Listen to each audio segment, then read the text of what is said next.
Il est de ces histoires d'amour qui ne s'effacent jamais vraiment. Des histoires qui, même terminées, continuent de vibrer dans le silence des souvenirs, dans le grain d'une voix, ou au détour d'un accord de piano.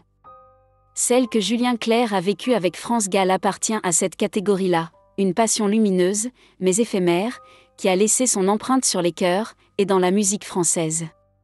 À la fin des années 60, Julien Clerc est un jeune homme que le succès emporte comme une vague.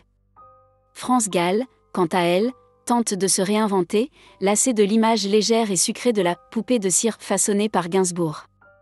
Leur rencontre fait jaillir une étincelle. Ensemble, ils vivent une romance discrète mais intense, dans les coulisses d'un monde qui bruisse de tubes et de projecteurs. Mais derrière les sourires et les apparences, une tension sourde grandit. En 1975, France choisit de partir. Elle veut retrouver sa voix propre, sortir de l'ombre de l'homme qu'elle aime. Pour Julien Clerc, c'est un coup au cœur. Une douleur intime, profonde, qu'il ne parvient pas à dire avec des mots simples. Alors, comme souvent, il s'en remet à la musique. Il demande à Étienne Roda-Gil d'écrire « Souffrir par toi n'est pas souffrir ». Une supplique en creux, un cri d'amour déguisé en mélodie. Il faut qu'elle revienne, lui confie-t-il alors, bouleversé.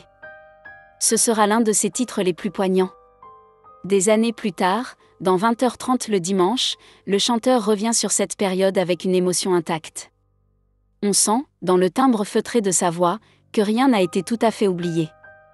Que l'amour, même perdu, continue parfois de battre doucement quelque part, entre deux silences.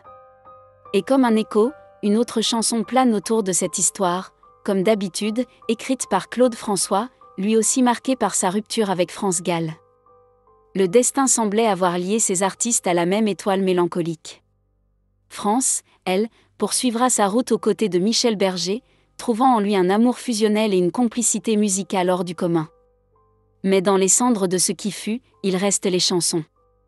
Et derrière les chansons, un homme qui, un jour, a souffert d'aimer trop fort.